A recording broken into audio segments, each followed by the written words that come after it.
filosofi Kejar Dewantara, manusia merdeka yaitu manusia yang hidup lahir atau batin tidak bergantung kepada orang lain, akan tetapi bersandar atas kekuatan sendiri. Pendidikan menciptakan ruang bagi murid untuk bertumbuh secara utuh agar mampu memuliakan dirinya dan orang lain atau merdeka batin, dan menjadi mandiri atau merdeka lahir. Kekuatan diri atau kodrat yang dimiliki menuntun murid untuk menjadi cakap mengatur hidupnya dengan atau tanpa terperintah oleh orang lain. Atau komponen profil pelajar Pancasila yang dikembangkan. Yang pertama yaitu beriman, bertakwa kepada Tuhan Yang Maha Esa, dan berakhlak mulia. Pada elemen ini, murid mampu menunjukkan sikap menghargai perbedaan dan memiliki integritas sebagai bentuk penghormatan terhadap diri sendiri dalam relasi dengan orang lain, serta menjaga lingkungan dan merawat diri secara fisik, mental, dan spiritual sebagai bentuk usaha memperkuat iman dan ketakwaannya kepada Tuhan Yang Maha Esa dan menghargai segala bentuk ciptaannya, baik itu alam, tempat ia tinggal, manusia lain, dan yang juga tidak boleh dilupakan adalah dirinya sendiri. Kedua adalah gotong royong. Pada elemen ini, murid mampu menunjukkan kemampuan berkolaborasi dengan orang lain dan secara proaktif mengupayakan pencapaian kesejahteraan dan kebahagiaan orang-orang yang ada dalam masyarakatnya. Murid tersebut juga sadar bahwa ia tidak bisa hidup sendiri, memiliki kesadaran diri sebagai bagian dari kelompok, sehingga perlu ada usaha dari dalam dirinya untuk membantu pencapaian kebahagiaan kelompoknya. Yang ketiga, bernalar kritis. Pada elemen ini, murid mampu menggunakan kemampuan nalar dirinya untuk memproses informasi, mengevaluasinya, hingga menghasilkan keputusan yang tepat untuk mengatasi berbagai persoalan yang dihadapinya. Murid juga mampu menyaring informasi, mengolahnya, mencari keterkaitan berbagai informasi, menganalisa, serta membuat kesimpulan berdasarkan informasi tersebut. Dimensi ini juga berarti keterbukaan terhadap berbagai macam perspektif ataupun pembuktian baru, termasuk pada pendapat semua yang digugurkan oleh pembuktian baru ini. Keterbukaan ini pun mampu bermanfaat dalam kehidupan murid di masa mendatang, karena menumbuhkan sifat murid yang terbuka, mau mengubah pendapatnya, serta menghargai pendapat orang lain. Yang keempat, mandiri. Pada elemen ini, murid mampu mengembangkan diri dan prestasinya dengan didasari pada pengenalan kekuatan serta keterbatasan dirinya, serta situasi yang dihadapi, dan bertanggung jawab atas proses dan hasilnya. Murid juga menunjukkan sikap percaya diri, resilien, dan juga adaptif. Karakteristik lingkungan yang mendukung tumbuhnya kepemimpinan murid yang akan dikembangkan. Yang pertama, lingkungan yang menyediakan kesempatan untuk murid menggunakan pola pikir positif dan merasakan emosi yang positif. Lingkungan yang seperti ini akan membuat murid mampu dan berkeinginan untuk melakukan hal-hal secara positif untuk dirinya sendiri, serta memberikan pengaruh positif kepada kehidupan orang lain dan sekelilingnya. Yang kedua, lingkungan yang melatih murid untuk menerima dan memahami kekuatan diri sesama serta masyarakat dan lingkungan sekitarnya. Lingkungan yang seperti ini akan membantu murid untuk dapat menerapkan dan mempergunakan apa yang menjadi kekuatan dirinya dan memanfaatkan serta menerapkannya dalam berbagai konteks yang berbeda-beda. Yang ketiga, lingkungan yang menempatkan murid sedemikian rupa sehingga terlibat aktif dalam proses belajarnya sendiri. Lingkungan yang seperti ini akan menyediakan berbagai kegiatan belajar yang menarik, menantang, dan bermakna, di mana dalam prosesnya murid akan merasa senang dan menikmati setiap momen pembelajarannya. Masa perubahan mengoptimalkan kemampuan numerasi murid dengan pembiasaan positif secara rutin dan intensif melalui today's telling. Buat pertanyaan utama, define. Membuat pertanyaan utama yang akan menentukan arah investigasi, kekuatan atau potensi atau peluang, mendefinisikan tujuan. Pertanyaan dibuat untuk memprovokasi atau menginisiasi perubahan atau prakarsa, menggalang atau membangun koalisi tim perubahan atau dukungan dan urgensitas. Pertanyaan yang pertama adalah bagaimana cara yang paling efektif dalam mengoptimalkan kemampuan numerasi murid? Yang kedua, bagaimana cara menumbuh kembangkan pembiasaan positif yang mendukung dalam pengoptimalan kemampuan numerasi murid? Yang ketiga, apa saja daya dukung yang dibutuhkan? Tindakan yang diperlukan untuk mendapatkan jawaban. Yang pertama, tindakannya adalah menyampaikan rencana program today's telling kepada kepala sekolah dan wakil kepala sekolah saat rapat evaluasi khusus. Yang kedua, apabila disetujui oleh kepala sekolah dan wakil kepala sekolah, maka akan dilanjutkan melakukan sosialisasi program ini kepada rekan-rekan guru. Yang ketiga, menyampaikan rencana program kepada murid kelas 10 dan memberikan surat edaran kepada wali murid. Yang keempat, menyampaikan rencana program kepada wali murid dan stakeholder terkait. Yang keempat, murid, wali murid, dan stakeholder menyampaikan hal-hal yang belum dipahami oleh mereka mengenai teknis pelaksanaan today's telling. Yang keenam, guru yang terlibat dalam program ini adalah guru mata pelajaran matematika, proyek IPAS, bahasa Inggris, dan juga bahasa Indonesia. Setiap hari Senin sampai Kamis, murid diberikan kesempatan untuk membaca literatur atau referensi yang dalam hal ini bisa juga pengalaman yang dialami ataupun bisa juga dalam bentuk video yang ditonton dan mendiskusikan materi yang akan dipresentasikan kepada kelas lain pada hari Jumat saat today's telling selama 15 menit setelah kegiatan BTH dan sebelum pelajaran. Yang kedelapan, daya dukung yang dibutuhkan adalah 1.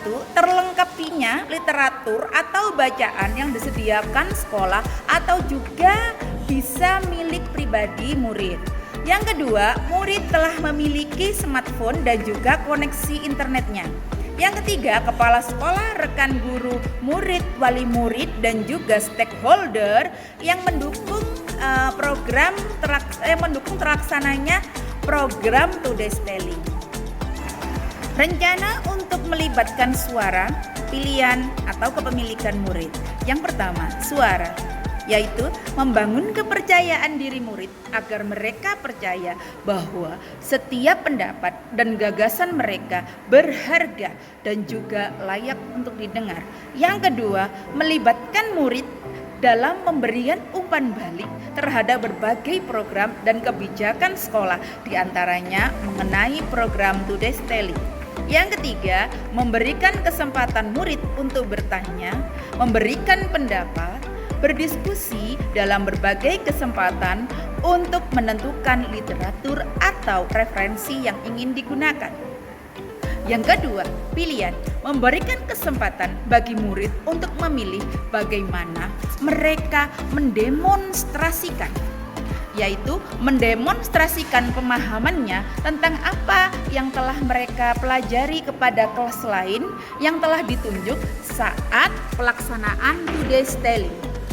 Yang kedua, memberikan murid kesempatan untuk memilih kelompok yang sesuai dengan profil belajar mereka masing-masing.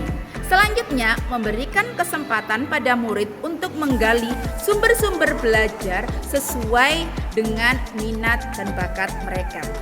Untuk kepemilikan, yang pertama, satu, memberikan kesempatan murid membawa sumber-sumber pembelajaran yang mungkin mereka miliki dan meminta mereka untuk berbagi. Selanjutnya, menanyakan kepada murid apa saja yang mereka ketahui tentang topik yang akan dipelajari atau mendiskusikan pengalaman murid tentang topik tersebut dan mengkoneksikannya dalam kegiatan atau program today's telling yang akan dilaksanakan. Yang ketiga, memberikan kesempatan kepada murid. Memberikan kesempatan kepada murid untuk menyampaikan masukan dan umpan balik dalam pelaksanaan program dan merespon serta menindaklanjutinya. Yang keempat atau terakhir, memposting ide siswa dengan seizin siswa tersebut sebagai bagian dari menghargai dan menghormati kepemilikan murid. Aset atau kekuatan atau sumber daya yang dapat diberdayakan pada tahap ini yaitu tahap buat pertanyaan. Yang pertama, asetnya itu adalah murid kelas 10.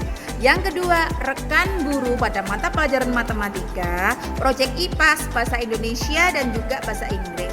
Yang ketiga, kepala sekolah dan wakil kepala sekolah. Yang keempat, pojok literasi pada ruangan kelas. Dan yang terakhir adalah koneksi internet di tiap kelas. Waktu yang diperlukan yaitu yang pertama, waktu 4 hari di hari Senin sampai hari Kamis untuk menyepakati dan mendiskusikan topik yang akan diangkat selama 15 menit setelah kegiatan BTH dan sebelum pembelajaran, yaitu pada pukul 6.45 sampai jam 7 pas. Kemudian untuk pelaksanaan today's telling-nya yaitu 1 hari pada hari Jumat pukul 7 sampai pukul 7.20 untuk melaksanakan today's telling-nya. Penanggung jawab pada tahapan buat pertanyaan ini adalah guru mapel matematika, proyek IPAS, kejuruan bahasa Indonesia dan bahasa Inggris sebagai tim program today's telling. Tahapan berikutnya adalah A. Ambil pelajaran atau discover, yaitu menyusun pertanyaan lanjutan untuk kenali kekuatan, potensi, atau peluang lewat investigasi atau penyelidikan, mengidentifikasi atau mengapresiasi yang terbaik dari apa yang telah ada, menemukan inti positif. Setiap pertanyaan dibuat dengan hati-hati dan sifatnya positif. Yang kedua, menentukan bagaimana cara kita mengungkapkan fakta, memperoleh data, diskusi kelompok kecil atau besar, survei individu, dan multi unsur. Pertanyaan untuk tahapan ambil pelajaran. Yang pertama, kegiatan apa saja yang selama ini sudah dilaksanakan di sekolah untuk mengoptimalkan kemampuan numerasi murid? Yang kedua, pembiasaan positif apa saja yang selama ini telah diterapkan di sekolah yang mendukung dalam pengoptimalan kemampuan numerasi murid? Yang ketiga, apa saja daya dukung yang sudah tersedia selama ini di sekolah?